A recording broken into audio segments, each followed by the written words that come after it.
4장 3절입니다.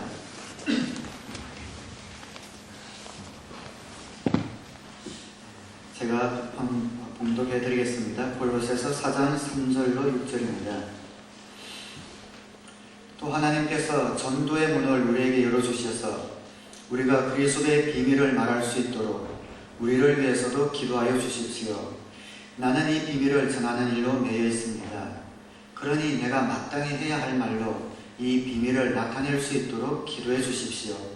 외부 사람들에게는 지혜롭게 대하고 기회를 선용하십시오. 여러분의 말은 소금으로 맛을 내어 언제나 은혜가 넘쳐야 합니다.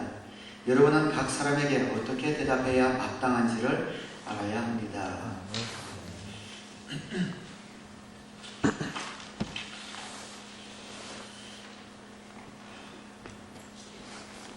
여기 보면 2절 말씀에 보면 읽지는 않았지만 기도에 힘을 쓰십시오. 감사하는 마음으로 기도하며 깨어 있으십시오. 말씀을 하고 있습니다. 특별히 3절, 4절 말씀에 보면 전도를 위해서 두 가지를 기도를 하고 있지요. 하나는 전도의 문을 열어주십시오. 또 하나는 합당하게 복음을 전할 수 있도록 해주십시오 라고 기도하고 있습니다. 전도의 기회가 열리도록 기도하고 또 전도하게 될 때에 합당한 말, 적절한 말을 전할 수 있도록 기도해 달라고 부탁을 하고 있습니다. 그래서 우리가 여러분의 목장에서 선교사님들을 기도로 후원하고 있는데 선교사님들을 위해서 기도할 때 이 두 가지를 위해서 기도하면 크게 도움이 될 겁니다. 우리 선교사님이 있는 그곳에 기회의 문이 열릴 수 있도록 하나님 도와주시고 그리고 합당한 말을 전할 수 있도록 하나님 역사해 주십시오. 선교사님을 위해 기도할 때 그 두 가지를 가지고 기도하시기 바랍니다. 그러나 우리는 전도 사역자를 위해서 이렇게 기도할 뿐 아니라 우리 스스로 기도하며 스스로 또 전도해야 합니다. 우리가 전도하기 위해서는 기회를 선용해야 합니다. 복음 전할 기회를 항상 대비하고 그런 기회가 올 때 그런 기회를 놓치지 않고 복음을 전할 수 있어야 합니다. 여러분, 인간이 세상을 살면서 복음에 민감한 그런 잠깐의 시기가 가끔씩 있습니다. 연령적으로 보면 10대에서 20대, 20대에서 30대, 30대, 40대 그 대가 바뀔 때 그때 마음이 좀 으스스하면서 복음에 대해서 문이 열리는 그런 기회가 되기도 합니다. 또 재난을 만났을 때입니다. 실직을 했다든지 질병을 갑자기 얻었다든지 또 부부관계에 문제가 생겼다든지 환경에 어떤 변화가 생겼을 때 그때 전도할 기회가 사실은 열린 겁니다. 특별히 한국에서 캐나다로 오셔서 정착하시는 이런 분들에게도 전도할 기회가 열리고 있습니다. 물론 기독교 신앙이 진리이기 때문에 복음이 들어가지만 아무리 환경이 바뀌었더라도 그 진리가 아니라면 아마 받아들이지 못할 겁니다. 그럼에도 불구하고 이 환경의 변화가 진리를 진리로 받아들이기 쉽게 만들고 있습니다. 그래서 우리는 항상 이것을 보면서 언제 전도의 문이 열릴지 그것을 선용할 수 있어야 합니다. 복음에 민감한 때가 있으므로 때를 놓치지 말아야 합니다. 그런데 우리는 그 때가 언제인지 잘 알지를 못하지요. 어떤 사람이 위기 상황이 있는지 우리는 알 수 없습니다. 그래서 우리는 언제나 지금이 복음의 마음의 문이 열려 있을 때다라는 그런 마음으로 사실은 전도를 해야 합니다. 고구마 전도라든지 전도왕이라든지 그런 분들이 하시는 말씀처럼 쉬운 표현을 말씀은 언제든지 찔러 보아야 합니다. 언제든지 이분이 언제 위기인지 모르기 때문에 항상 전도할 수 있는 준비와 또 그런 자세가 되어 있어야 합니다. 한국에 진돗개 전도왕이라는 분이 계셔요. 그분 간증을 유튜브로 잠시 들어봤는데 그분이 예수를 믿고 하여간 전도를 한번 무릇하면 이제 놓치지 않는데 진돗개라는 별명이 생겼는데 어떤 분에게 전도를 했습니다. 싫다 하는데도 계속 전도를 했는데 몇 번을 찾아갔냐면 딱 21번을 찾아갔답니다. 21번을 찾아서 교회로 인도를 했습니다. 그리고 그 사람의 친구를 또 소개받아서 전도를 하러 가기 시작한 겁니다. 그 친구도 당연히 무신론자이기 때문에 거부를 했지요. 그러자 21번 전도를 받아서 주님을 영접한 그 친구가 지금 전도를 받기 시작한 그 친구에게 일찍 할수록 좋다, 그렇게 얘기했던 거죠. 끝까지 놓치지 않는다, 일찍 하는 게 좋다 이야기를 하더랍니다. 너무 쉽게 우리는 포기하는 것 같습니다. 정말 우리가 믿는 진리가 천국 가는, 영생을 얻는, 구원 얻는 진리라면 긍휼히 여기는 마음으로 끝까지 전도할 수 있는 그런 마음이 새해는 우리 가운데 필요합니다. 특별히 4절 말씀해 보시면은 그러니 내가 마땅히 해야 할 말로 이 비밀을 나타낼 수 있도록 기도해 주십시오. 그리고 6절 말씀해 보시면 여러분의 말은 소금으로 맛을 내어 언제나 은혜가 넘쳐야 합니다. 여러분은 각 사람에게 어떻게 대답해야 마땅한지를 알아야 합니다. 전도하는 삶을 살기 위해서는 언제든지 자신이 정리된 신앙을 가지고 있을 필요가 있습니다. 어느 정도는 신앙에 대해서 질문할 때 어느 정도는 대답할 수 있는 그런 말을 준비해야 합니다. 각 사람에게 어떻게 대답해야 마땅한지를 알아야 합니다. 그렇게 하기 위한 가장 좋은 방법은 우리 교회로 치면 삼공부입니다. 삼공부를 통해서 자신만의 어떤 그런 전도할 수 있는 말을 준비해 놓는 것이 중요하죠. 소금으로 맛을 내라고 했습니다. 소금은 싱거워서 못 먹는 음식에 맛을 내는 것이 소금이죠. 하나님의 백성이 복음을 전할 때는 맛이 있어야 합니다. 그래서 강압적으로 말한다든지 일방적으로 말한다든지 하는 것이 아니라 상대방의 복음의 이해 정도와 필요에 따라서 적당하게 말할 수 있는 그런 지혜가 필요합니다. 전도라는 것은 우리 자신을 위해서, 만족을 위해서 하는 것이 아니라 전도를 받는 대상자를 위해서 하기 때문에 강압적으로 이렇게 하는, 공격적으로 하는 전도가 아니라 우리의 삶을 또 마음을 다해서 하나님의 자녀가 되실 분, VIP라는 그런 개념을 가지고 우리가 전도를 해야 합니다. 소금처럼 전도를 해야 합니다. 또 오늘 밤에 제가 여러분에게 드리고 싶은 말씀은 사실 오늘 본문이 아니라 그 본문 뒤에 읽지 않은 골로새서 7절부터 13절까지 있는 말씀입니다. 7절에서 13절에 보면 6명의 인물이 나열이 되어 있습니다. 바울이 자기와 함께 동력했던 사람들을 일일이 나열하고 있습니다. 나와 동력했고 하는 이 동력자 6명의 이름을 7절에서 13절까지 두기고, 오네시모, 아리스다고, 마가, 유스도, 에바브라, 이 6명을 언급을 하고 있죠. 이 6명의 상황이 굉장히 다양합니다. 3명은 유대인이고 또 3명은 이방인입니다. 사회 계층도 다릅니다. 이 골로새 교회에 전달하기 위해서 갖고 가는 두기고와 함께 동행하는 오네시모는 종입니다. 그 신분이 종이지요. 그리고 14절에 보면 누가가 나옵니다. 이 누가의 신분은 의사입니다.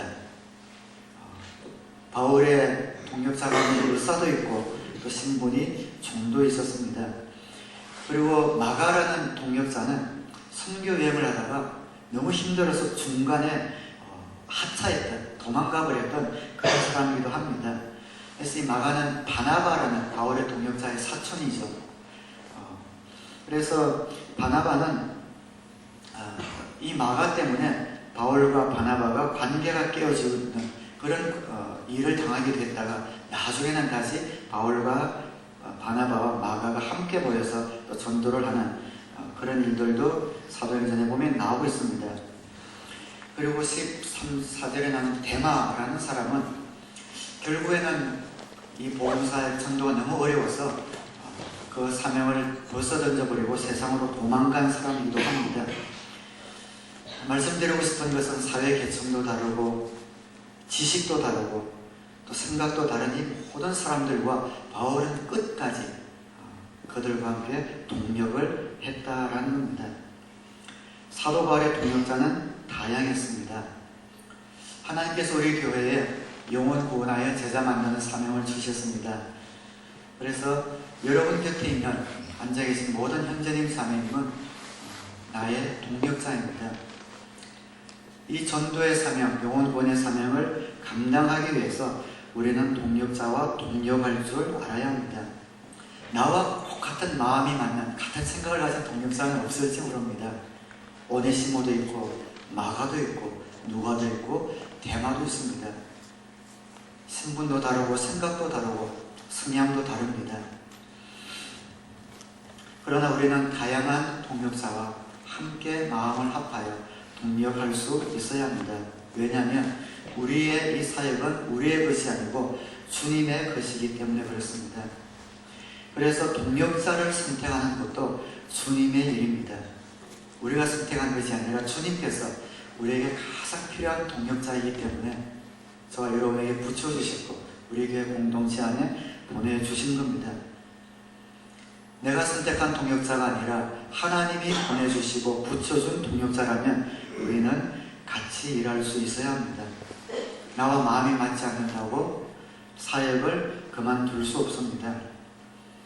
그런 사람은 마치 회사에서 일을 하면서 자기 상사를 자기 마음에 맞는 사람을 뽑지 않았다고 난 이 회사에서 일 안 해 하고 나가는 것과 같은 일입니다. 직장에서는 회사에 필요한 사람을 뽑지 여러분의 마음에 맞는 사람을 뽑지 않습니다.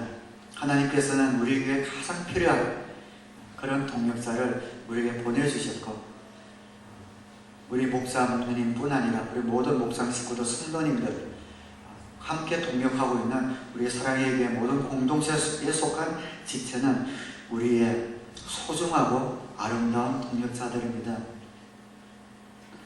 그래서 우리는 누구든지 함께 동력하는 법을 배워나가야 합니다. 우리의 신앙은 언제든지 두 가지를 통해서 성장합니다. 관계와 고난입니다. 축복을 통해서는 하나님의 살아계심을 우리가 경험할 수 있고 또 하나님의 임재를 경험할 수 있는 그런 도구이지만 축복을 통해서 우리가 변화되진 않습니다. 그러나 우리가 예수님을 닮아가고 성숙되어져가고 주님의 제자로 변화되어가는 도구는 고난과 관계 두 가지밖에 없습니다. 역경을 통하여 그리고 관계 속에서 서로 부대끼면서 우리의 모난 부분들이 깎여서 나가는 겁니다. 그래서 우리가 관계 속에서 선을 그어버리고 저 사람과 도저히 동력 못하겠다 하면은 나는 더 이상 발전하지 못하는 겁니다. 송구행신 예배를 맞이해서 지난 주일과 연결해서 그래서 마지막으로 말씀을 제가 드리고 있습니다. 용서의 능력. 다른 사람을 용서하지 못하면 동력하지 못하면 하나님께서 우리 교회를 통하여 일하시는 속도가 아마 굉장히 늦어질 겁니다. 그러나 저와 여러분이 한 가지 더 알아야 될 것은 내가 용서할 뿐 아니라 나도 용서를 받아야 할 사람이라는 겁니다. 어느 누구든 한 가지 일에 있어서 100% 가해자와 피해자는 없습니다. 보통은 6대4, 받는 7대3 그렇게 사실은 되어 있잖아요. 그래서 저 사람이 나에게 잘못한 것, 피해준 것, 아프게 하는 것만 우리는 기억하기 때문에 우리가 피해자라고 생각하는 이상은 우리는 용서하기도 또 용서를 구하기도 힘듭니다. 여러분의 마음에 상처를 준 사람은 지난 주일 설교를 통해서 여러분이 기도하면서 또 선포하면서 용서하기로 결심하셨습니다. 이젠 여러분이 용서를 구하십시오. 저 사람이 굴을 잘못했고 내가 일을 잘못했다면 그 일만 가지고 와서 여러분이 용서를 구하시기 바랍니다. 그럴 때에 관계가 풀어집니다. 지난 2, 3주간 기도할 때 새해 하나님, 새해를 준비하면서 하나님 무슨 말씀을 전할까요? 하나님께 여쭤봤을 때 정말 그런 관계들이 우리 교회가 그렇게 많지 않은 숫자인데도 여러 관계들이 얽혀서 서로의 좀 발목을 잡고 막 이게 앞으로 나가지 못하게 하는 그런 것들이 있는 것을 하나님이 저에게 보여주시는 것 같았습니다. 그래서 이것을 해결하지 않고서는 우리가 힘차게 영혼군의 사명을 향하여 나가기 힘들다라는 마음을 주셔서 이렇게 두 번에 걸쳐서 여러분에게 간절한 마음으로 권면하며 말씀을 드립니다. 그래서 우리가 용서를 구할 때 여러분 지혜롭게 구하는 거 아시죠? 그 사람의 잘못은 절대로 언급해서는 안 됩니다. 내가 잘못한 것만 갖고 내가 생각해 보니까 내가 이것을 잘못해서 미안해, 용서해. 그 말이면 답니다. 내가 이걸 잘못했지만 사족이 붙으면 안 하지만 못합니다. 근데 너도 이건 좀 그렇지 않아? 내가 다 잘했다는 건 아닌데 절대로 그렇게 하면 안 됩니다. 용서를 구할 때는 100% 내가 잘못한 것만 갖고 그것을 가지고 진심으로 용서를 구해야 합니다. 구해야 되기 때문에 억지로 구하는 것도 안 됩니다. 정말 미안한 마음으로 내가 잘못한 것을 가지고 용서를 구하시고, 또 여러분의 마음에 상처를 주거나 힘들게 한 분 있다면 용서하셔서, 이제 5분 남았습니다. 이 5분을 넘기지 마시고 새로운 마음으로 하나님 우리에게 붙여주신 귀한 동력자와 하나 되는 마음으로 주님께서 우리에게 맡겨주신 귀한 일들을 잘 감당할 수 있게 되기를 주님의 이름으로 축원합니다. 아멘이 적을 줄 알았습니다. 하기 싫죠? 이렇게 하기 위해서 마지막으로 한 가지만 권면을 드리겠습니다. 두 가지 감정에 여러분 영향을 받지 마시기 바랍니다. 이것은 우리가 평생 사역하면서 가져야 될 마음입니다. 여러분 사역하면서 그런 마음, 또 그런 생각, 그런 말은 내 삶 가운데서 이제는 그림자도 없이 물리치리라 하고 한번 결심했으면 좋은 것이 있습니다. 하나는 금방지게 이 마음입니다. 이 마음이 있으면 언제든지 우리는 마음의 상처를 받습니다. 우리 자존심이죠. 자기가 뭔데 지가 뭔데 금방지게 이 마음을 내려놓아야 우리의 사역에 과속이 붙습니다. 좀 금방지어도 어떻게 하겠습니까? 예수님을 모욕 주고 채찍질로 침뱉는 그 사람들을 향해서 예수님이 금방지게 했다면 우리의 구원이 이루어지지 않았겠죠. 우리의 자존심을 최대한 낮추는 겁니다. 복음 사역을 위해서, 하나 되는 것을 위해서 금방지게 지가 뭔데, 이런 마음, 이런 말을 여러분들 삶 가운데서 완전히 뽑히시기를 주님의 이름으로 축원합니다. 또 하나는 기분 나쁘다라는 겁니다. 기분 나쁘게, 그 말도 우리의 사역을 가로막는 중요한 걸림돌이 됩니다. 어떤 분은 정말 꼭 필요한 사람인데 금방지다고 동요하지 않습니다. 어떤 사람은 기분 나빠서 나 일 못하겠어 하고 하던 일을 내동댕이 쳐버립니다. 그 두 가지만 버리면은 정말 우리는 주님의 그런 마음을 닮아갈 수 있습니다. 누가 나에게 올 때에 금방지다 라는 그런 마음을 버리고, 그리고 어떤 일 가운데서 기분 나빠서 못하겠어, 이 마음을 우리 가운데서 내려놓을 수 있다면 엄청난 일을 합니다. 우리 한국 사람들이 특별히 제일 많이 갖고 있는 마음이 두 가지 마음이라고 생각을 하거든요. 어떤 공동체는 금방지게 기분 나빠서 못하겠어, 이것 때문에 정말 큰 엄청난 일을 할 수 있는데 못하는 것 같아요. 하나님의 나라 일도 마찬가지입니다. 금방지다, 기분 나빴어, 이 두 가지는 우리 공동체 속에서 그림자도 찾아볼 수 없을 정도로 내보내시고, 어떤 동력자든 함께 동력하는 마음으로 힘을 합치셔서 주님 오신 그날까지 우리에게 주어진 귀한 일들을 아름답게 감당할 수 있는 저와 여러분 되시기를 주님의 이름으로 축원합니다. 우리 저를 따라서 한번 따라해 주시기 바랍니다. 함께 동역합시다. 함께 동역합시다. 사랑합니다. 사랑합니다. 감사합니다. 축복합니다.